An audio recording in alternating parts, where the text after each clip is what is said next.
Breathing in, I'm aware of my in-breath. Breathing out, I'm aware of my out-breath. In-breath, out-breath. J'inspire, je suis conscient de mon inspiration. J'expire, je suis conscient de mon expiration. Inspiration, expiration.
Breathing in, I see myself as a flower. Breathing out, I feel fresh. Flower, fresh. J'inspire, je me sens comme une fleur. J'expire, je me sens rafraîchi. Fleur, fraîche.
Breathing in, I see myself as a mountain. Breathing out, I feel solid. Mountain, solid. J'inspire, je me sens comme une montagne. J'expire, je me sens solide. Montagne, solide.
Breathing in, I see myself as still water. Breathing out, I reflect all that is. Still water, reflecting. J'inspire, je me sens comme une eau calme. J'expire, je reflète tout ce qui est. Eau calme, reflet.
Breathing in, I see myself as space. Breathing out, I feel free. Space, free. J'inspire, je me sens comme l'espace. J'expire, je me sens libre. Espace, libre.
would like to invite all brothers and sisters to come up for chanting.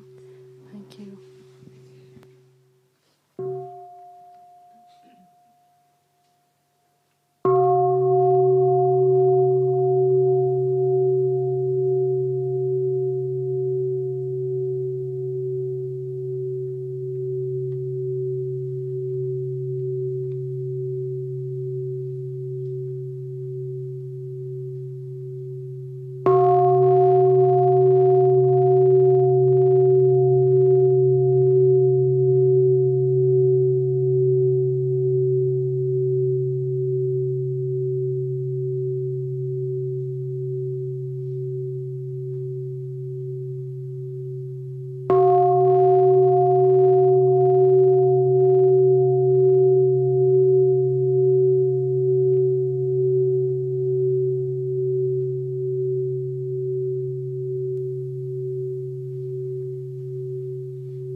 Contemplations before chanting. The Sangha is invited to come back to our breathing so that our collective energy of mindfulness will bring us together as an organism, going as a river with no more separation. Let the whole Sangha breathe as one body, chant as one body, listen as one body, and transcend the boundaries of a delusive self, liberating for the superiority complex, the inferiority complex, and the equality complex.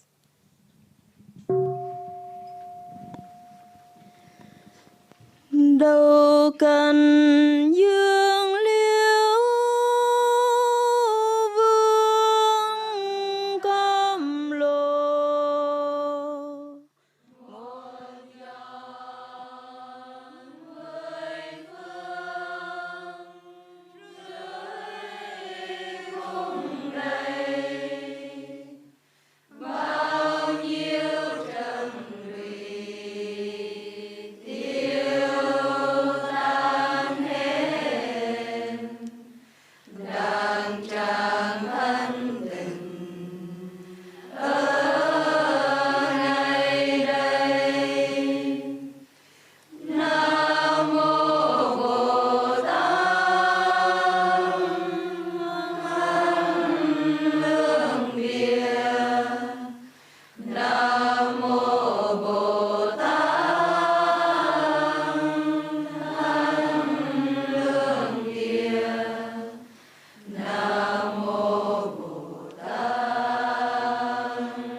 Chers Thaï, respectés, chers Sangha, chers amis et chers amis en ligne aussi, où que vous soyez en ce moment, nous vous souhaitons la bienvenue à notre journée de pleine conscience. En ce 20 novembre 2022. Ceci est un moment de bonheur. Est-ce que vous savez pourquoi? Parce que quand je regarde, j'ai contemplé il y a un an, on était fermé, le village des pruniers n'était pas ouvert et on pouvait partager avec vous seulement en ligne. Mais maintenant, nous sommes rassemblés en personne ici et c'est vraiment merveilleux. Nous avons une journée de pleine conscience pour pratiquer ensemble. Nous sommes une sangha multiple. Et l'enseignement de ce matin sera offert avec l'esprit de peut-être revoir pour certains d'entre vous et peut-être quelque chose de nouveau pour d'autres. J'espère que ça recouvre toutes les possibilités de compréhension et de pratique.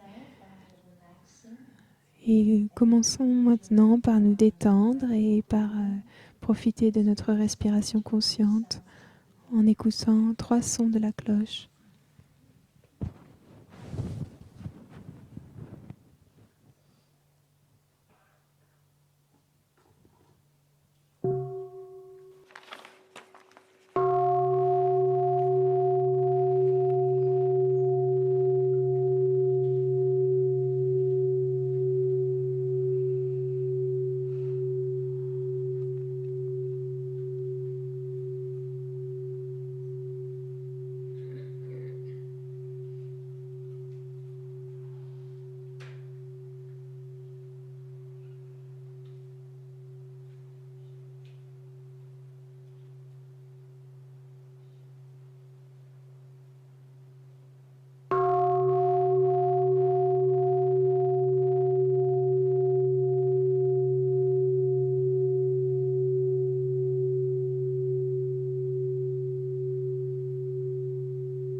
Bonjour, chers amis. Tout d'abord, je voudrais demander si la traduction fonctionne bien. Tout a l'air d'aller.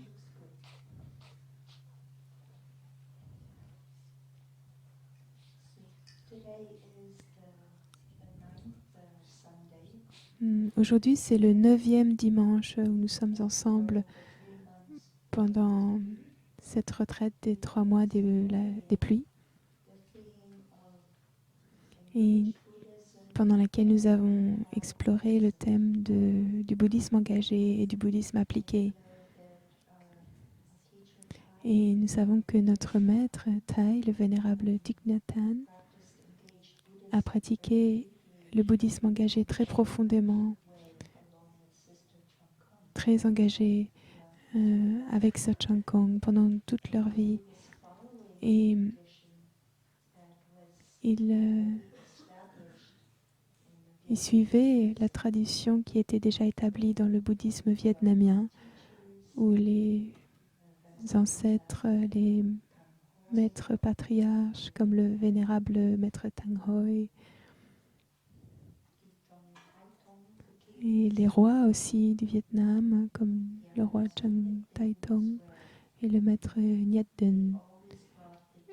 Et ils ont toujours apporté les enseignements au peuple dans leur pays. Ils ne sont pas restés dans le monastère pour pratiquer juste pour eux-mêmes. Ils avaient une bodhicitta, un esprit d'amour, et ils voulaient vraiment aider à soulager la souffrance dans le monde et aider à créer la paix. Donc, il s'agissait du bouddhisme engagé tel qu'il est venu dans l'histoire en premier, selon ma compréhension. Et en même temps, il y avait aussi le bouddhisme appliqué. Il n'y a pas vraiment de différence, ils intersont. Le bouddhisme appliqué, c'est appliquer les pratiques de pleine conscience et les enseignements bouddhistes dans notre vie quotidienne et aux situations que nous rencontrons. Que ce soit à la maison, dans nos relations, au travail, dans la société et dans le monde. Appliquer ce que nous apprécions, ce que nous aimons pratiquer. Et Thai a établi l'Institut européen de bouddhisme appliqué à Walbrol en Allemagne. Et il voulait créer un espace où les personnes pouvaient venir et apprendre les pratiques sous la forme d'un cours, suivre un cours. Et donc, beaucoup de cours ont été créés et planifiés à cet Institut européen du bouddhisme appliqué. Et l'Institut a un catalogue de cours comme à l'université, tout un agenda. Et Thai a proposé à des monastiques de vivre là-bas et d'enseigner. Mais l'Institut européen du bouddhisme appliqué, ce n'est pas un monastère tel qu'on le connaît. Par exemple, ce n'est pas tout à fait comme au village des Pruniers ou ailleurs. Et Thai a voulu créer un institut. Et donc les cours sont offerts pour que les personnes qui vivent dans le monde puissent venir et des retraites sont offertes, les retraites d'été, les retraites des fêtes de Noël et Nouvel An, de Pâques aussi, et des pratiques pour les enfants et les adolescents aussi. Donc c'est similaire au village des Pruniers, mais on met l'accent sur appliquer le bouddhisme sur la vie, dans la vie quotidienne, les pratiques. Et on fait ça ici aussi. Donc on est familier avec ceci aussi. Et j'imagine que beaucoup d'entre vous, vous pratiquez déjà, vous appliquez déjà les enseignements dans votre vie quotidienne.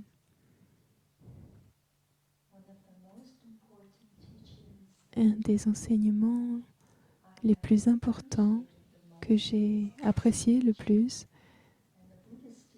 c'est l'enseignement de Thai et du Bouddha aussi sur vivre dans le moment présent, dans l'ici et le maintenant.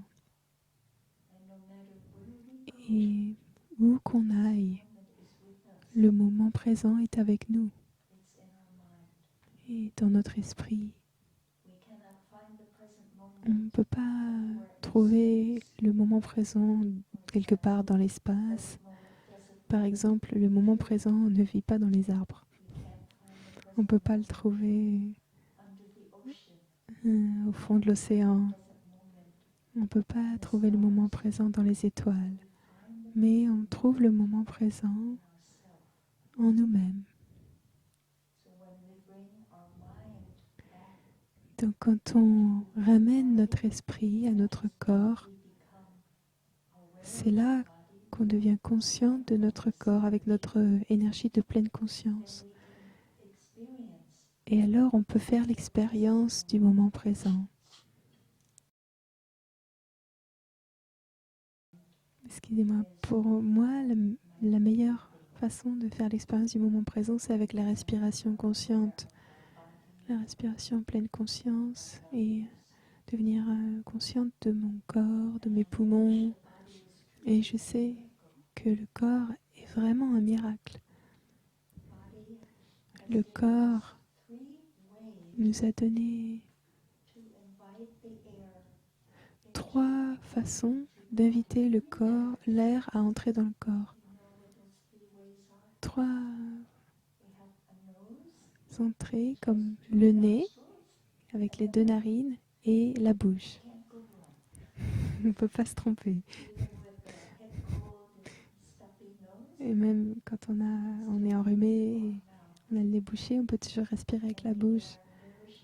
Et l'air nourrit toutes les cellules de notre corps. Et le corps peut fonctionner grâce à l'oxygène.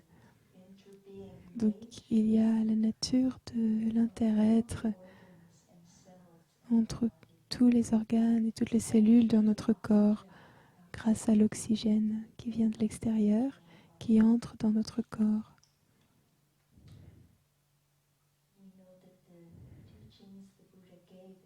Nous savons que l'enseignement que le Bouddha a donné sur le sutra Anapanasati, c'est le sutra de la pleine conscience de la respiration. Ce sutra commence avec la conscience de la respiration, consciente de l'air qui entre dans notre corps et ensuite conscient de l'air qui sort de notre corps. Et avec ces exercices de pleine conscience de la respiration, nous développons la concentration. On peut se concentrer plus facilement sur notre respiration, plus activement attentif, plus facilement attentif. Et les 3e et 4e exercices, c'est d'être conscient de notre corps. On remarque si on a des tensions dans notre corps et avec la respiration, on relâche ces tensions, on détend le corps, on lâche prise ces tensions.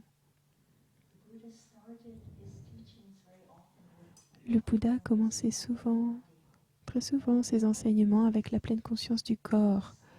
C'est très important dans notre vie quotidienne d'être conscient de notre corps et de prendre soin de notre corps. Parce que parfois, la souffrance véritable dans le monde, c'est simplement qu'on n'a pas le temps ou suffisamment de conditions pour être conscient de notre corps et pour en prendre soin avec la respiration consciente. Mais pas seulement avec la respiration consciente.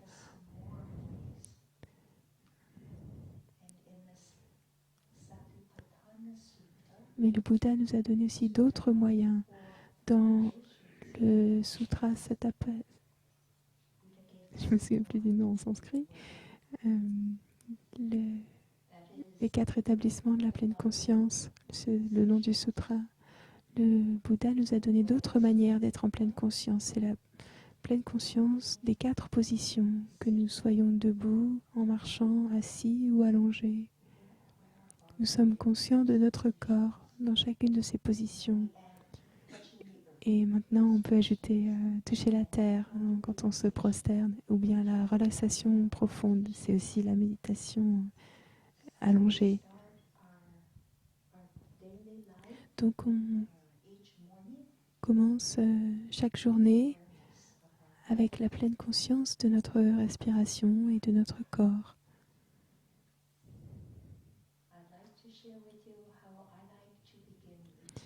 Je voudrais partager avec vous comment j'aime commencer chaque journée.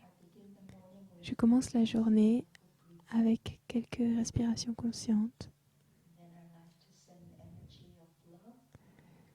Et ensuite, j'aime bien envoyer de l'énergie d'amour et de compassion à des personnes qui en ont besoin, à moi-même aussi, et au monde.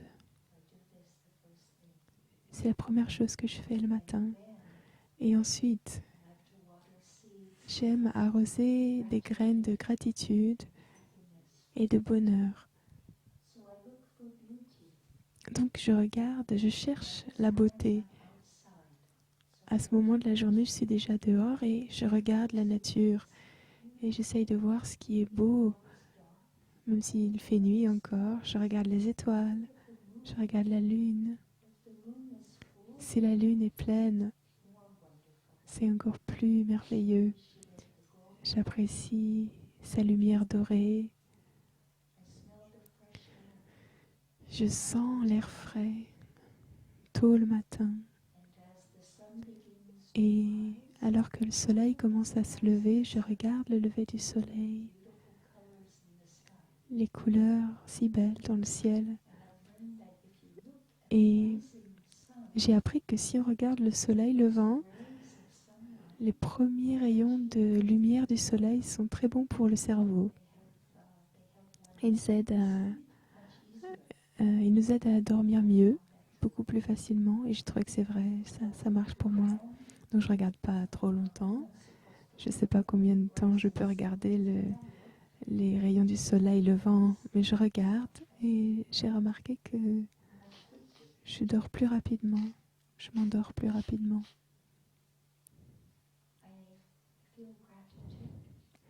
Je ressens de la gratitude d'avoir une nouvelle journée.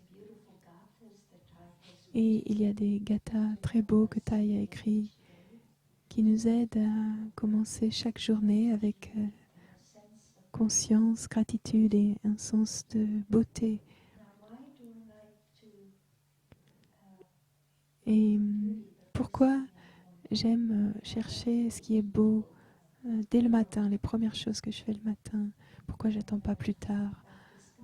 Et j'ai trouvé que parfois, comme les événements d'hier qui sont déjà passés, ont été reçus par ma conscience. On peut dire qu'ils ont été téléchargés dans ma conscience du tréfonds. Toutes mes expériences, tout ce que j'ai entendu, vu, ce que j'ai dit, les relations, toute la matrice des expériences de la veille sont entrées dans la conscience du tréfonds, la conscience profonde. Sous la forme de graines, elles sont présentes. Et ces graines s'appellent bija. Et pendant la nuit, parfois, toutes ces expériences se mélangent. Parfois, je rêve, parfois non, pas de rêve. Et parfois, quand je me réveille,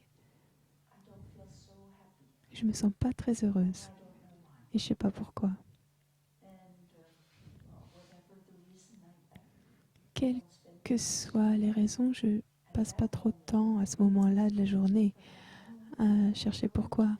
Mais je sais que si je vais vers les beautés de la nature, que j'essaye d'arroser et d'apporter à ma conscience les graines de bonheur et de gratitude au début de la journée, alors ça me donne beaucoup plus d'énergie pour continuer la journée, beaucoup d'énergie de bonheur pour continuer la journée. C'est pour ça que je regarde les beautés de la nature et regarde ce qui est merveilleux aussitôt que possible le matin. Si on vit en ville, ça ne ressemble pas au village des pruniers, mais il y a toujours la possibilité de trouver de la beauté. Si vous vivez dans un appartement, j'ai appris qu'il y a beaucoup d'appartements aujourd'hui qui ont une terrasse, un balcon. Beaucoup de personnes cultivent des plantes, même des arbres sur les toits de l'immeuble. Donc il y a de la verdure.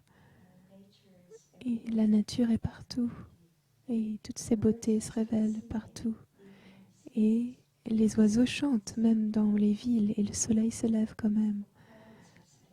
Les beaux nuages sont encore là. Donc, cherchez la beauté, regardez où elle se trouve. Le gatha que Thaï a écrit, le premier, en me réveillant ce matin, je souris. J'ai 24 heures toutes nouvelles devant moi. Je fais le vœu de les vivre en pleine conscience et de regarder chaque être avec les yeux de la compassion.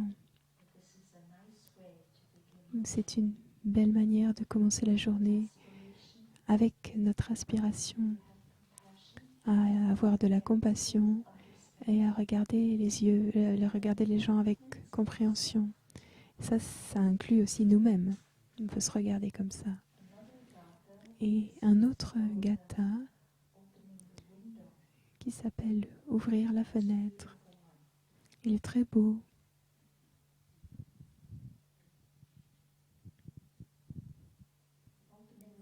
En ouvrant la fenêtre, je contemple comme la vie est merveilleuse. Je regarde la vie telle qu'elle est. Je vois chaque chose telle qu'elle est, et ça, c'est le Dharmakaya. C'est le corps du Dharma qui se manifeste devant mes yeux. Comme la vie est merveilleuse. Mon esprit est clair. Clair et calme comme l'eau tranquille. Donc quand je suis attentive à chaque instant, je vois à quel point la vie est merveilleuse. Et mon esprit peut être clair alors, et calme, comme le flot doux d'une rivière. Donc c'est un autre gatha qu'on peut réciter. Et je découvre que quand je récite un gatha, mon esprit devient les mots de ce gatha, devient le sens qu'ont ces mots dans le gatha. Maintenant, nous pouvons prendre un moment pour laisser notre esprit devenir calme et clair. Notre respiration peut nous aider à nettoyer, à rendre plus clair notre esprit. On peut se libérer de certaines pensées, libérer des pensées. J'écoute, j'écoute. Ce son merveilleux me ramène à ma vraie demeure. Ma demeure, c'est mon corps.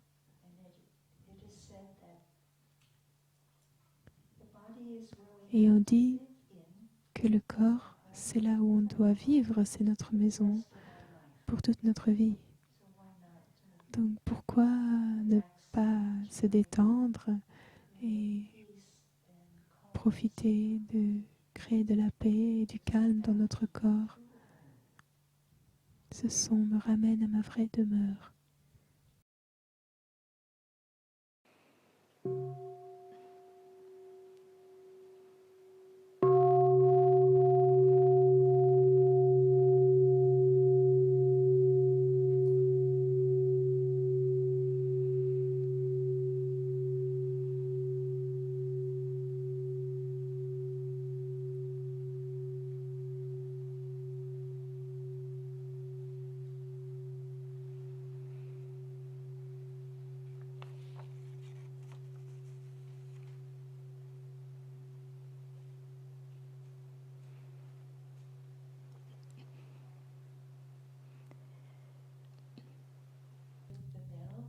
Nous venons juste d'écouter la cloche, d'entendre la cloche résonner dans notre salle de méditation. Il y a une autre cloche, la cloche d'activité. Et nous l'avons tous et toutes entendue depuis que nous sommes arrivés.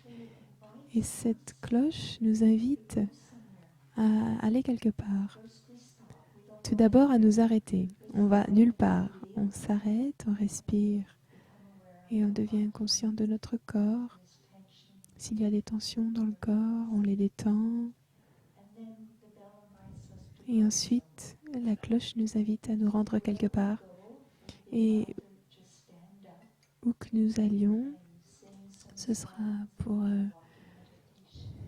être debout et chanter quelques chansons avant la marche méditative, ou bien aller à un rassemblement communautaire, ou bien être debout et faire un service en étant debout. Si vous êtes dans la cuisine, par exemple, si vous lavez les légumes et que vous les épluchez, vous les coupez, vous êtes en train de faire ça. Et nous savons que le temps nécessaire pour cuisiner, je dirais 3 ou 4 heures, parce que je vois que mes sœurs préparent le déjeuner déjà quand j'arrive pour me servir le petit déjeuner. Donc ça fait 4 heures debout. Et peut-être que vous êtes debout si vous êtes cuisinier, un chef, ou en lavant les fenêtres, en lavant la voiture, en élaguant les arbres. Peut-être que la cloche peut nous inviter aussi à aller nous asseoir quelque part. On entre dans la salle de méditation et on s'assied. Ou bien à un cours, on s'assied. On va à une réunion, on s'assied. Peut-être que certains d'entre vous travaillent devant l'ordinateur. Quand vous arrivez au travail, vous vous asseyez. Et on s'assied pas mal de temps dans la journée. Donc, qu'on soit debout ou assis.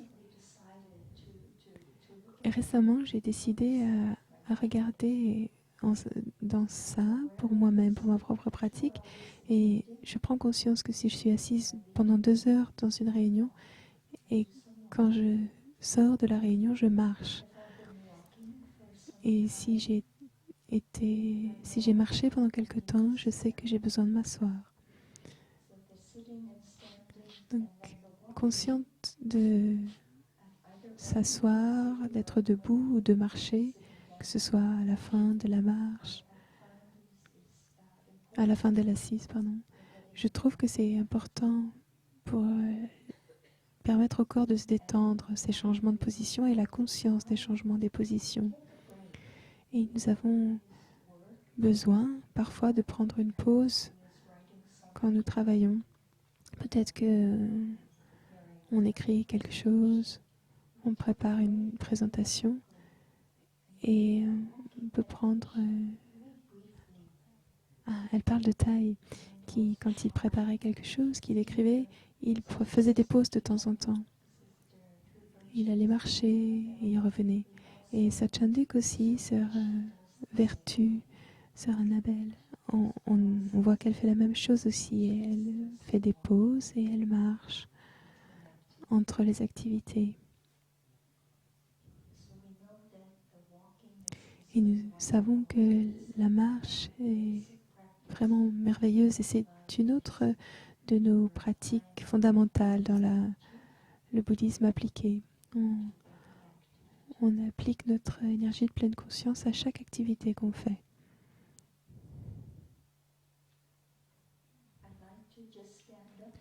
J'aimerais me lever maintenant parce que j'étais assise pendant un moment et je vais faire cette pause, me lever et marcher un peu. Vous pouvez prendre cette occasion pour boire un peu d'eau ou de thé, ou être à l'aise pendant que je me lève, ou bien profiter de votre respiration pendant que je me prépare pour me lever.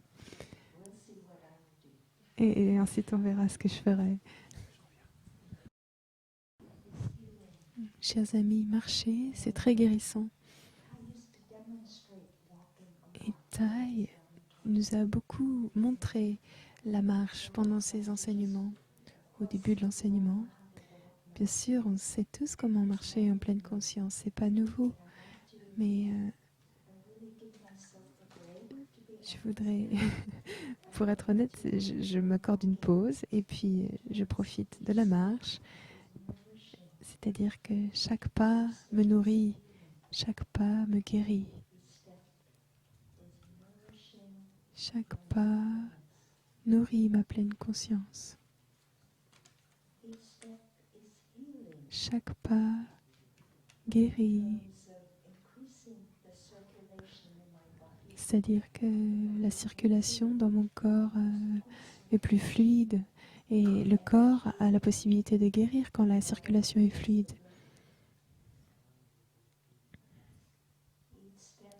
Chaque pas est paisible. Je marche sur la terre pour offrir à la terre-mère ma paix. Et je marche doucement. Chaque pas est liberté. Et donc quand je marche, je ne pense à rien. Je suis libre de toute pensée. Je profite simplement de chaque pas. Ça, c'est la liberté. Si je marche et que je pense à quelque chose qui me fait du souci, je ne suis pas libre. Il n'y a pas de liberté. La liberté, c'est le lâcher-prise pendant qu'on marche. Juste les pas. Et c'est merveilleux. Donc la marche méditative, c'est la manière de faire l'expérience du moment présent, du bonheur, de la liberté. Et c'est une manière de nourrir notre corps.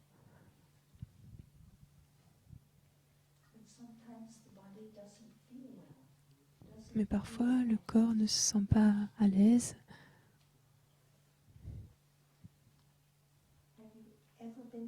Est-ce que vous avez déjà été malade? Est-ce que quelqu'un a déjà été malade? Si vous l'avez déjà été, vous pouvez lever la main. Je ne suis pas la seule alors. Parce que j'ai une petite histoire à vous raconter. Peut-être il y a une semaine, j'ai commencé à éternuer. Et je n'étais pas la seule à éternuer. Il y avait d'autres sœurs, d'autres personnes qui éternuaient. Et je me suis dit, ok, j'éternue, c'est tout. De temps en temps. C'était pas tout le temps. Et ensuite, j'ai commencé à me sentir... j'ai un peu de douleur et de courbatures le matin. Mais c'est pas nouveau, ça. J'ai des courbatures et de la douleur le matin. Mais ça s'arrange, ça s'améliore au bout d'un moment. Donc mes courbatures, ma douleur se sont améliorées. J'ai éternué, mais pas trop, ça allait. Et je commençais à avoir le nez qui coule. Et bon, ça arrive quand il fait plus froid. Je me suis dit, c'est le froid qui arrive. Et donc, je me mouchais.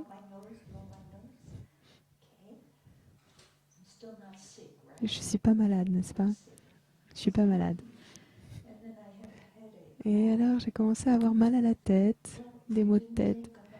Et je me suis dit, j'ai pas bu assez d'eau hier. C'est pour ça qu'aujourd'hui, je suis un peu déshydratée, j'ai mal à la tête.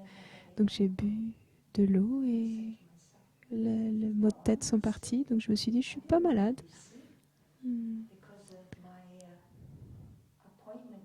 Je ne voulais pas être malade parce que mon rendez-vous, c'était avec vous tous aujourd'hui.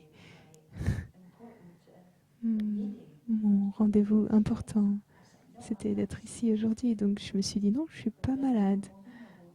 Mais un matin, je me suis réveillée avec mal à la gorge. Je suis malade. Parce que pour moi, être malade, c'est avoir mal à la gorge. J'avais souvent mal à la gorge quand j'étais enfant, quand j'étais malade. C'était un signe que j'étais malade. Mais je n'ai pas de fièvre. Donc je ne suis pas si malade que ça.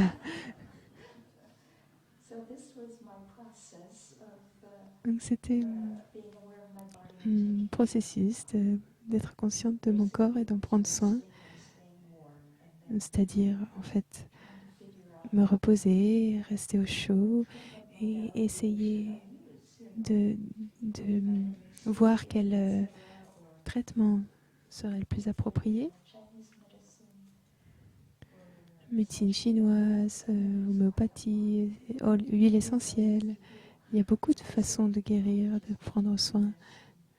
Mais une des meilleures manières, c'est de laisser le corps se reposer et guérir. Mais parfois, on ne se sent pas à l'aise dans notre corps et dans notre esprit.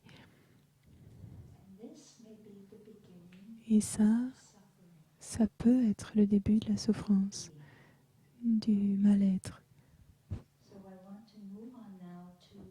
Donc maintenant, j'aimerais vous parler des 4 nobles vérités que le Bouddha a décrit.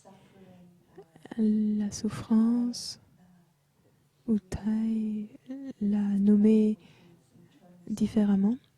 Il a renommé les 4 nobles vérités. La première, au lieu de dire souffrance, Thai nous a parlé du mal-être, un mot qui est peut-être plus approprié pour nous de nos jours. Je vais aller au tableau. Nous allons regarder les 4 nobles vérités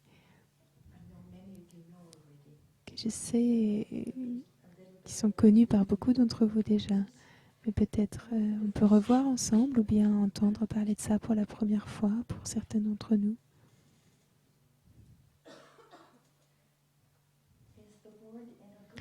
Est-ce que le tableau est bien situé pour la caméra ou pour tout le monde?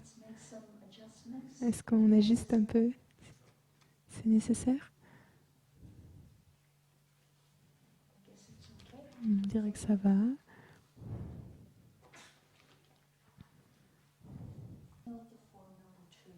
Donc, les 4 nobles vérités. La première, c'est la présence de la souffrance. Et au temps du Bouddha, le Bouddha décrivait la souffrance comme la naissance, la vieillesse, les maladies et la mort. Ou d'être en présence de ceux qu'on n'aime pas, qu'on n'apprécie pas, et de ne pas être dans la présence de ceux qu'on aime, d'être séparé d'eux. Et d'autres formes de souffrance.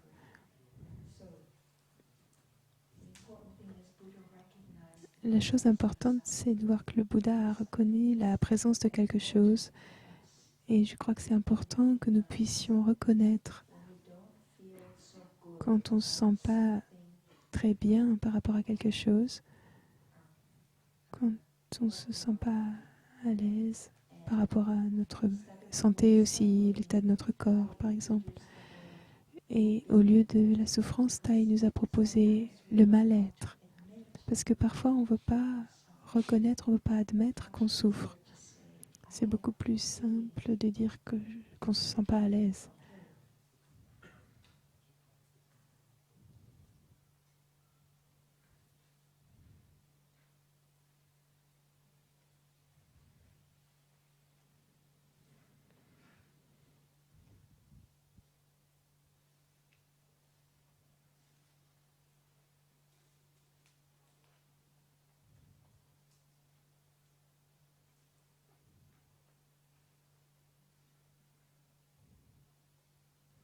La souffrance, le mal-être.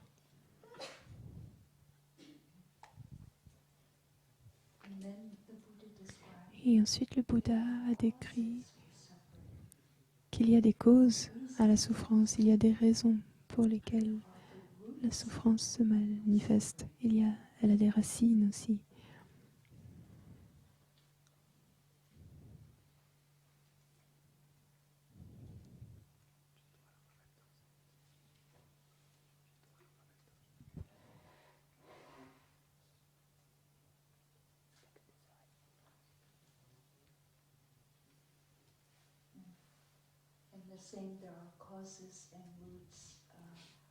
Et il y a aussi des causes et des racines pour le mal-être.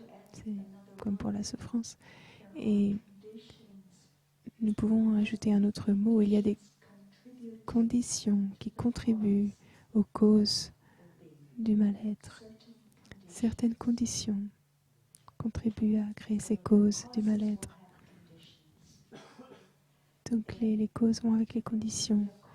Et pour qu'il y ait une cause, ce que je comprends, c'est que les conditions doivent être suffisantes il doit y avoir assez de conditions pour qu'il y ait une cause qui va avoir un effet. L'effet, c'est la souffrance. Je voudrais démontrer quelque chose sur les conditions telles que je les comprends.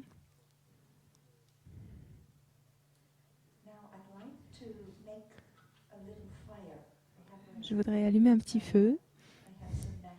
J'ai des allumettes ici.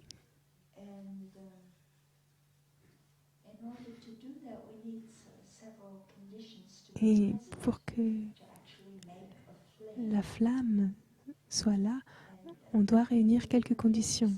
Peut-être vous pouvez penser aux conditions qui seraient nécessaires pour que la flamme se manifeste, pour lui permettre de se manifester, pour qu'on puisse la voir. J'ai besoin, moi j'ai trouvé ces conditions-là. J'ai besoin de bois qui doit être sec. Et à l'extrémité de ce morceau de bois, une autre condition qui contribue à la flamme, il doit y avoir quelque chose à l'extrémité de ce bâton et la surface de la boîte sur laquelle je vais frotter l'allumette, elle doit être sèche aussi. Si c'est mouillé ou humide, ça ne va pas permettre à la flamme d'apparaître. Une autre condition, l'oxygène. On a besoin d'oxygène pour que la flamme puisse brûler. Une autre condition, je dois avoir la volition ou l'intention de frotter l'allumette. Et la condition finale nécessaire, c'est de le faire, c'est l'action de frotter l'allumette. C'est la condition finale nécessaire. Si je ne fais pas ça, il n'y a pas de flamme. Donc, c'est ma compréhension des conditions qui nous mènent à la cause de quelque chose. Quelles sont les conditions qui me mènent à être heureuse? Les conditions, une première chose de la journée, je regarde, je cherche la beauté. C'est une condition de bonheur pour moi. Une autre condition de bonheur, c'est de me sentir reconnaissante envers mes parents, reconnaissante envers ma présence ici, envers mes enseignants qui m'ont enseigné comment comprendre et comment aimer. Thay nous a toujours enseigné sur ça, l'amour, la compréhension et la compassion. C'est une autre condition pour mon bonheur et ma gratitude. Et une autre condition, c'est la gratitude pour mes amis qui ont été là dans les moments difficiles et les moments non difficiles aussi. C'est la Sangha en gratitude envers mes parents, mes enseignants, mes amis. Et la quatrième gratitude que l'on pratique ici, c'est envers tous les êtres dans les royaumes animal, végétal, minéral. Le royaume minéral, c'est la terre-mère, c'est tout ce qui est. Et on peut penser à ça comme condition de bonheur et de gratitude. En parlant de souffrance, quand on parle de la souffrance, on peut penser à des conditions qui ont mené à de la souffrance dans notre vie. Ça peut être la fin d'une relation, ou ne pas décrocher un emploi, ou quelque chose comme ça. Donc on peut penser aux conditions qui ont causé quelque chose, un événement. C'est ma compréhension telle qu'elle est maintenant. J'espère que c'est assez et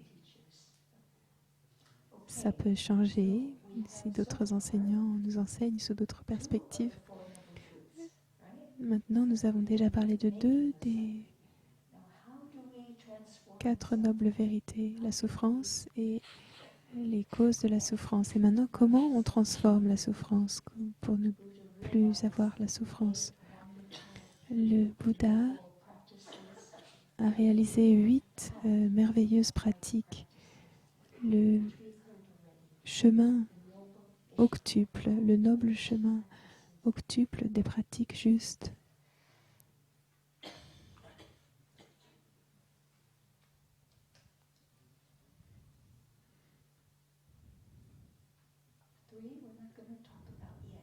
On va pas encore parler de la troisième. C'est la surprise à la fin. C'est comme le gâteau à la fin du repas.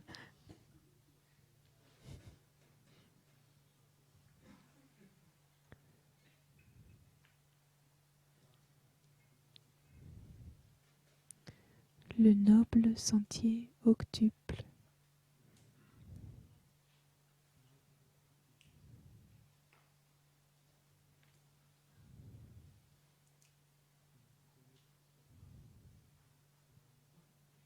Le noble sentier octuple des pratiques justes.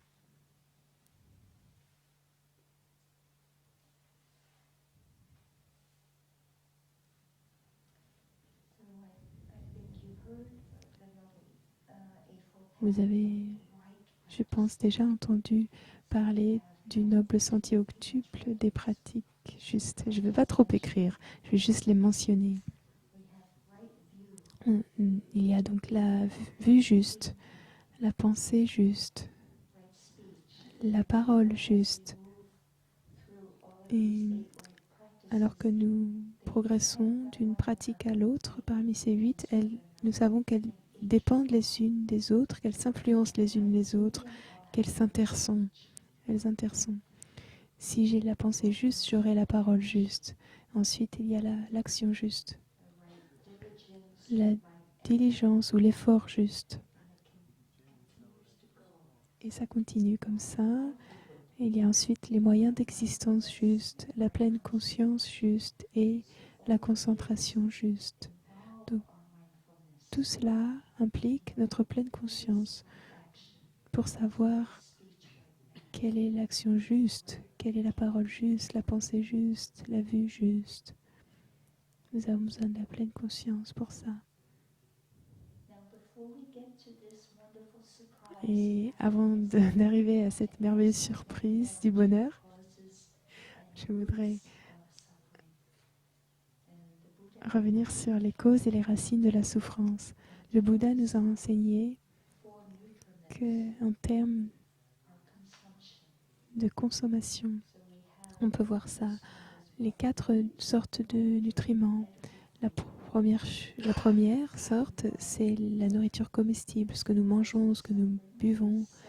La deuxième cause de souffrance, ça peut être les impressions sensorielles. Si on voit quelque chose, ce qu'on reçoit avec nos sens, quelque chose qui est triste et violent, ça nous cause de la souffrance.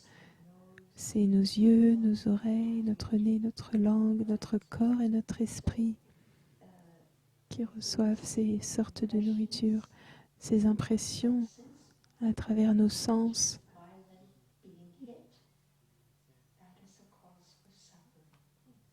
Comme une image violente, comme quelqu'un qui est frappé, c'est une cause de souffrance. Je peux souffrir de ma volition, c'est la troisième sorte de nourriture.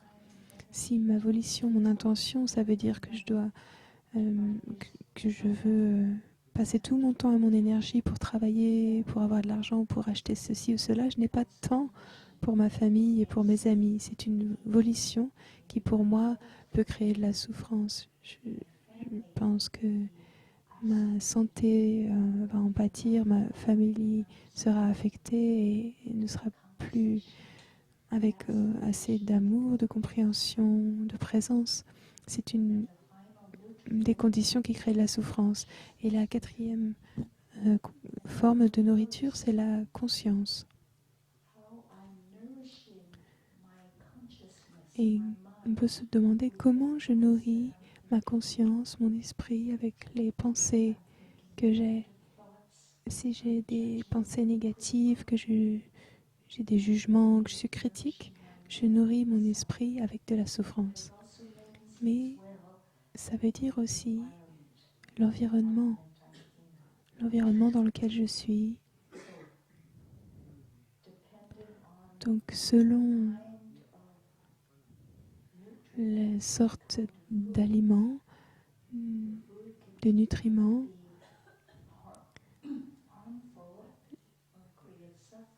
la nourriture peut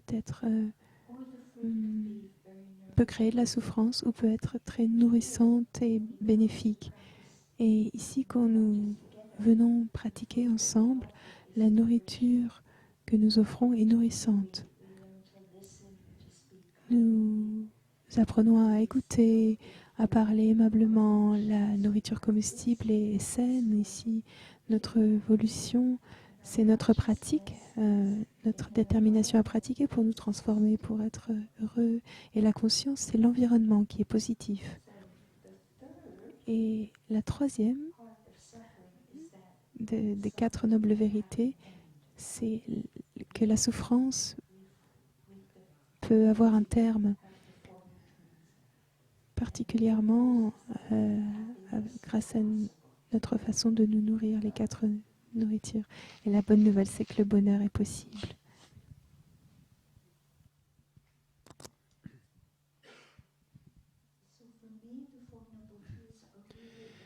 Pour moi, les 4 nobles vérités sont une sorte de programme, de plan qui nous emmène vers le bonheur. Donc, je voulais juste mettre ça en avant, le fait que le bonheur, c'est possible avec la conscience et une consommation éclairée des 4 nutriments.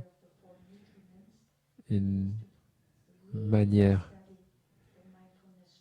très concrète de les appliquer, c'est de regarder, d'étudier, de lire les 5 entraînements à la pleine conscience et les 14 entraînements à la pleine conscience. Parce qu'ils contiennent les 4 nobles vérités et le noble octuple sentier. Nous savons que chaque entraînement commence avec une phrase « conscient de la souffrance causée ».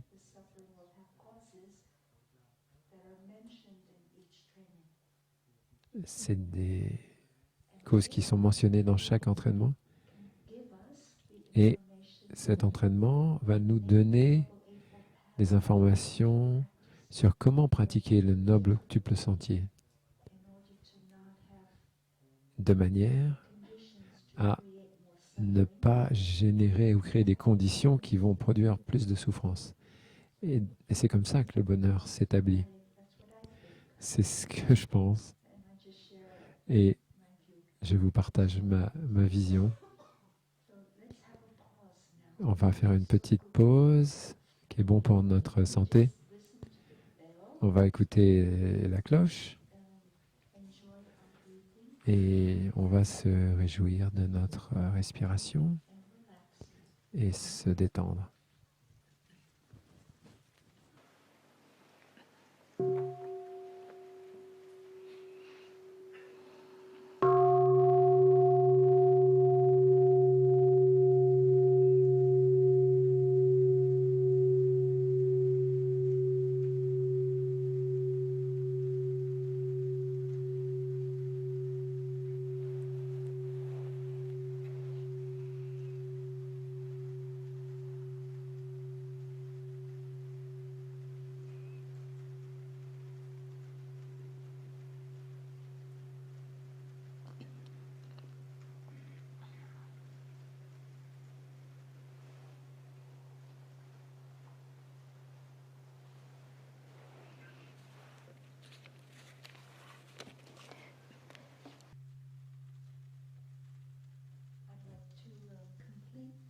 Je voudrais compléter cette version de Thaï des 4 nobles vérités en utilisant les 2 mots mal-être et bien-être.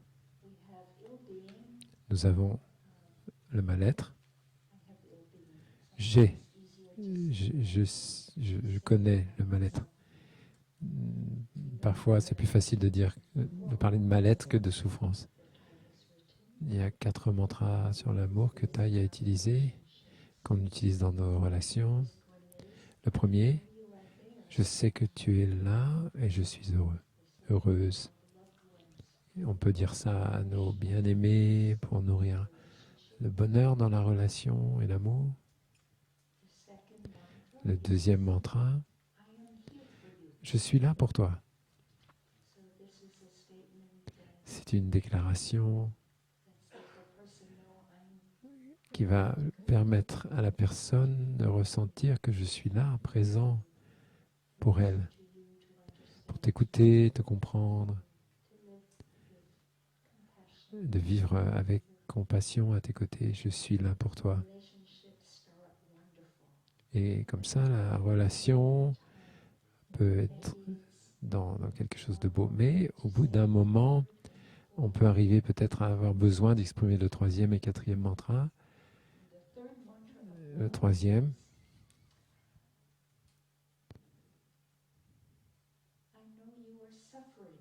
je sais que tu souffres, c'est pour ça que je suis là pour toi. Je sais que tu souffres et c'est pour ça que je suis là pour toi. Et peut-être la personne ne va pas aimer entendre ça, que tu es en train de me dire que je souffre, mais des fois la réponse est « mais non, je ne souffre pas ». Pourquoi tu dis que je souffre? C'est une réponse parce qu'on n'est pas heureux de voir que l'autre personne a vu que je souffrais. Le quatrième mantra de l'amour est cette personne que j'aime a réagi alors que je voulais lui apporter mon soutien et je lui ai dit voilà. Et maintenant, je peux lui dire chérie, je souffre, aide-moi.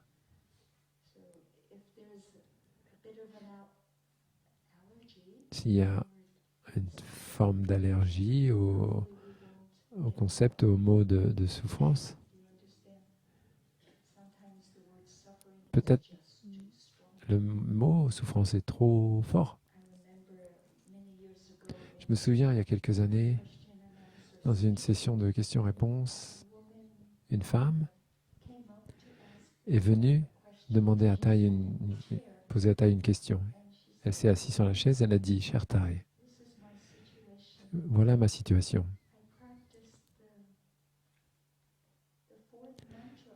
Je pratique le quatrième mantra. J'ai dit à mon mari, chérie, je souffre, aide-moi, s'il te plaît. Vous savez ce qu'il m'a dit, Thaï? Il m'a dit, et alors? Et alors quoi? Ouf! Ça n'a pas très bien fonctionné avec le mari. Il y a peut-être besoin d'utiliser un autre mot. Peut-être le mot mal-être pourrait être un petit peu plus facile à entendre. Chérie, je vois que tu es dans le mal-être. C'est pour ça que je suis là. Je vois qu'il y a un malaise, ou j'ai un malaise.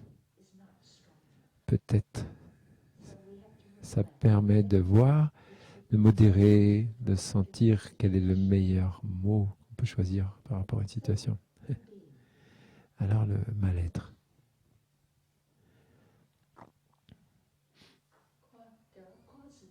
Et il y a des causes, il y a des conditions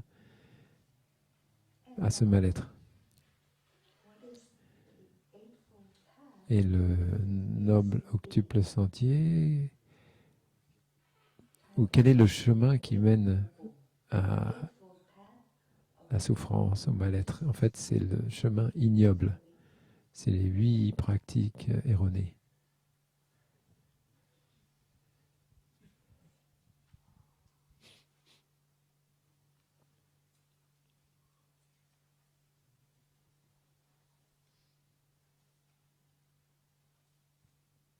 Le chemin ignoble des pratiques erronées.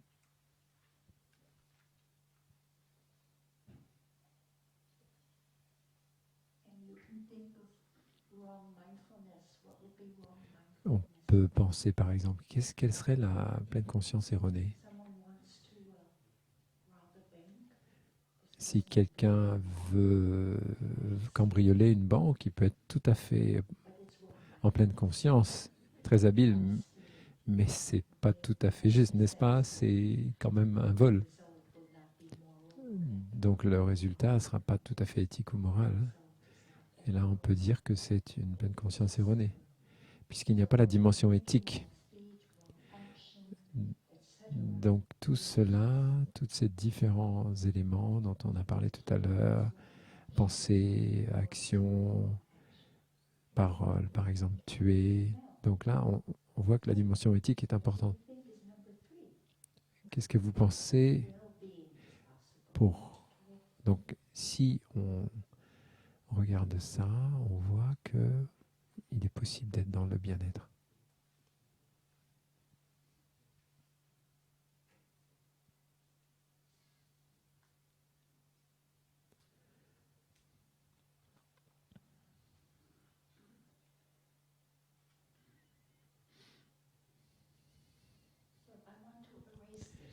Je vais effacer ça, c'est OK? Vous connaissez, hein? Je peux effacer ça pour mettre autre chose? J'ai votre permission? On utilise toujours le consentement dans notre communauté.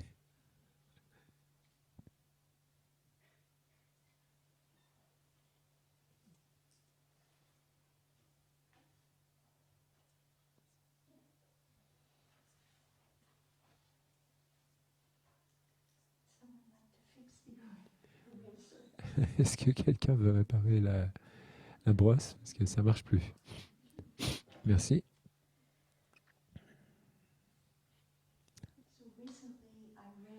Récemment, j'ai lu dans le Anguttara Nikaya, le nombre 6, le chapitre 63, qui parle de la diversité de la souffrance. J'avais jamais entendu parler de ça avant. Il y a souffrance intense qui s'efface rapidement ou doucement. Et il y a des souffrances modérées qui s'éteignent ou s'effacent rapidement ou lentement. C'est spécifié très clairement intense souffrance ou souffrance modérée. Donc si c'est une souffrance minime, peut-être elle n'est pas considérée dans le texte.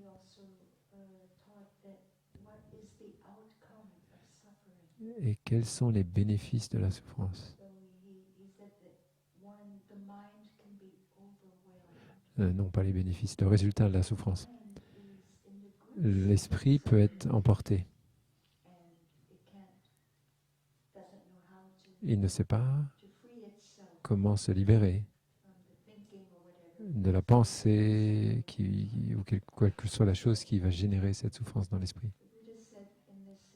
Dans cette situation, le Bouddha nous dit, parce que quand l'esprit est pris dans la souffrance,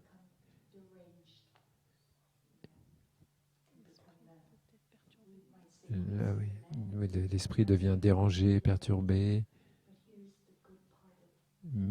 Mais la bonne chose avec l'enseignement du Bouddha, ou bien dans cette misère, la personne va chercher à l'extérieur du soutien ou des remèdes. C'est comme ça qu'on arrive au village des pruniers. On cherche une pratique. Vous trouvez un moyen de s'aider dans cette situation. L'esprit se met à chercher un chemin pour sortir de cette souffrance, un remède. Et c'est ce que le Bouddha nous propose dans le chemin octuple.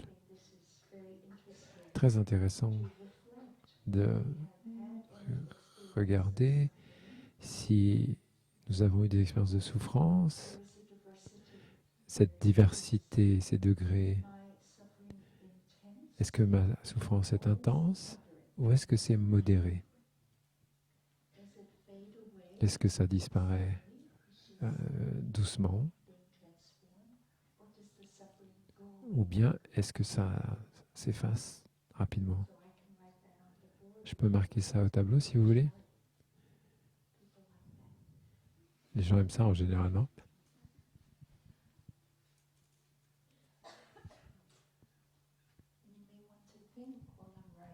Et vous pouvez contempler ce que j'écris et voir si c'est des souffrances modernes, contemporaines ou autres, et reliées à votre vie quotidienne. Mais je ne veux pas vous rendre trop triste, regardez pas trop vos souffrances.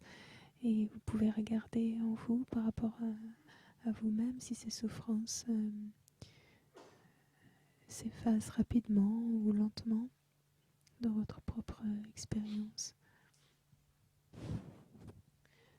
Ça vient de Anguttara Nikaya, c'est un recueil de plusieurs sutras.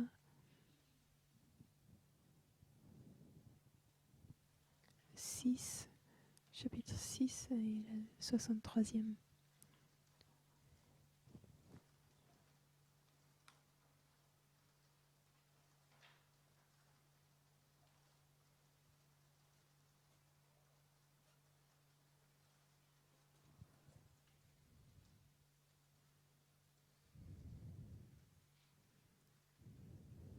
La diversité de la souffrance.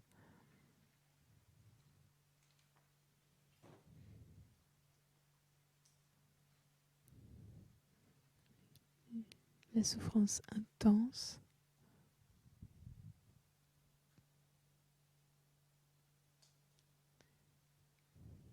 Et la souffrance modérée.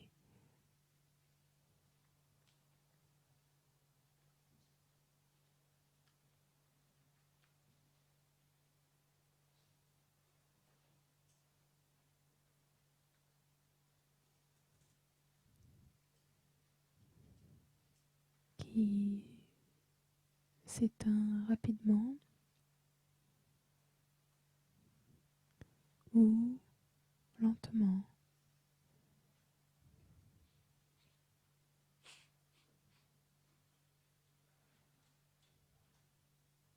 Donc que ce soit, si c'est la souffrance intense, elle peut s'éteindre rapidement ou lentement. Si c'est la souffrance modérée, elle peut s'éteindre rapidement ou lentement. On peut observer ça dans notre vie, dans notre propre expérience. À chaque fois que j'entends les avions militaires, peut-être les mirages très rapidement qui passent dans le ciel et le son est extrêmement fort, je dois me boucher les oreilles. Je ne sais pas si vous avez déjà entendu ça. Ici, il passe souvent.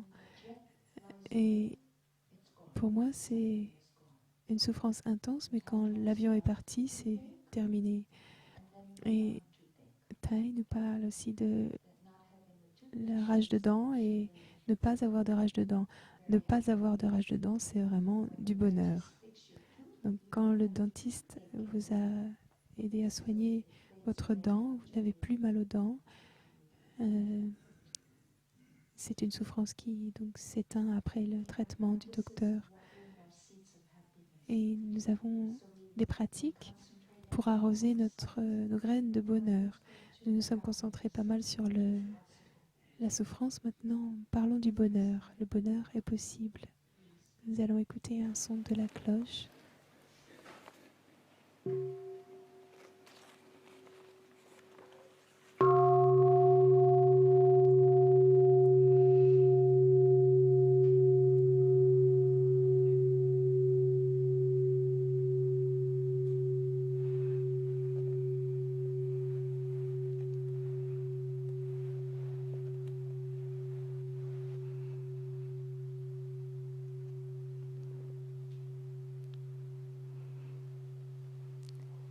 We have our practice songs.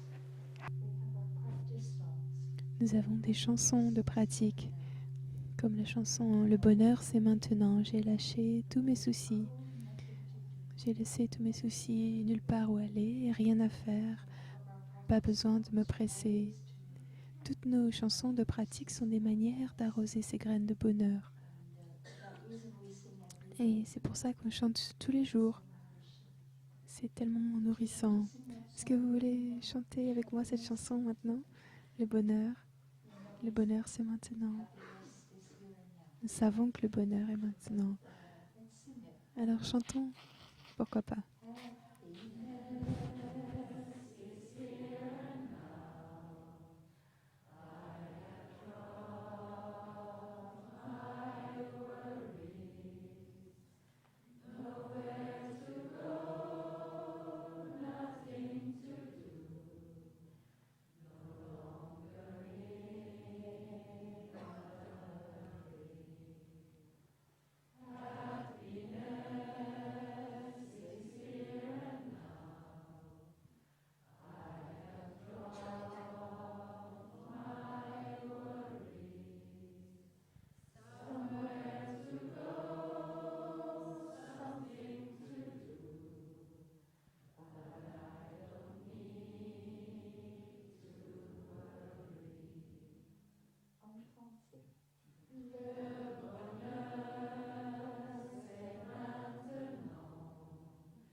Merci, chers amis.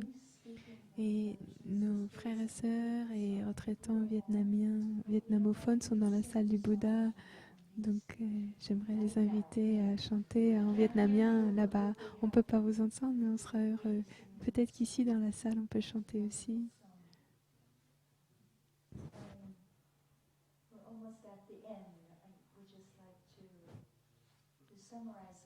On est presque à la fin de ce partage. Je voudrais résumer un peu. Je vous ai parlé de ma pratique.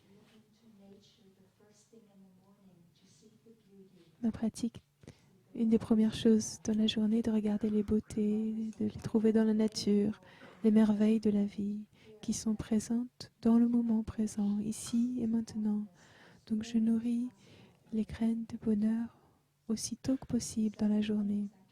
La deuxième chose, c'est j'essaye de prendre soin de ma santé en étant consciente des 4 sortes d'aliments, des 4 sortes de nutriments, et de ne pas créer de la souffrance, mais de manger, de me nourrir en regardant des choses qui vont nourrir mon bien-être, consciente de mes pensées, de ma volition, toujours dans la direction de la beauté, de la bonté, du bonheur. Donc il s'agit de la pratique des 5 et des 14 entraînements à la pleine conscience, ainsi que de nos préceptes monastiques et de nos manières en pleine conscience, pour prendre soin de notre corps et de notre esprit. Tous ces entraînements nous aident à prendre soin de notre corps et de notre esprit. Et une troisième chose de laquelle je n'ai pas encore parlé, je voudrais finir en vous parlant de ça, quelque chose qui me rend profonde, qui me rend heureuse et qui me touche profondément. La COP27, vous savez, s'est terminée hier. Ça a été prolongé d'une journée pour pouvoir discuter plus et on espère arriver à des accords et un consensus pour soutenir des pays pauvres qui reçoivent beaucoup plus les effets de la crise climatique, des dévastations de la planète, des catastrophes naturelles. Ce qui m'a vraiment touchée hier, c'est j'ai vu qu'une petite fille de 10 ans du Ghana en Afrique a parlé, elle s'est exprimée devant tout le monde, tous les représentants je pense, 97 pays. C'est une continuation de la première conférence, la première COP à Paris. Elle leur a parlé et elle s'est adressée à eux en leur disant « Ayez un cœur.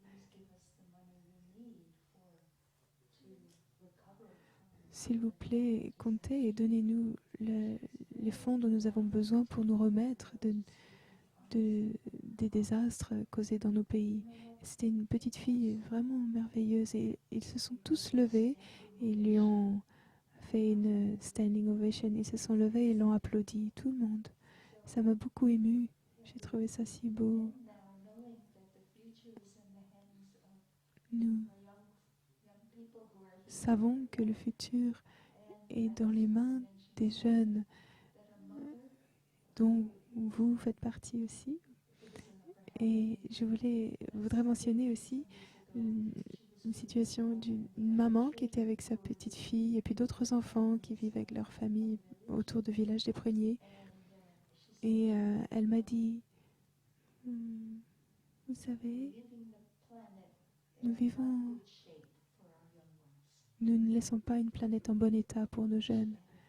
Et elle a dit, mais nous vivons pour la planète, mais nous laissons à la planète beaucoup de jeunes, de belles personnes, de jeunes.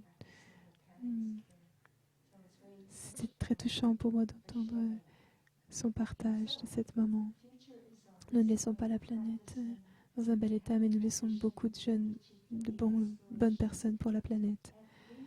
Et donc, nous pouvons avoir la volition, l'aspiration, au moins à pratiquer pour pour nous nourrir, pour créer de la compassion dans nos activités quotidiennes, avec notre pleine conscience, avec la conscience de la souffrance et comment, grâce aux entraînements, aux préceptes, arriver à réduire cette souffrance. Et en créant la paix en nous-mêmes, nous pouvons créer la paix dans le monde.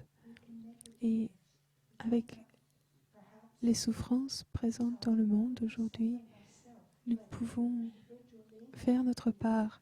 On ne peut pas peut-être réduire toute la souffrance nous-mêmes, mais on peut contribuer au bonheur collectif. Et c'est ce qui est en train de se passer.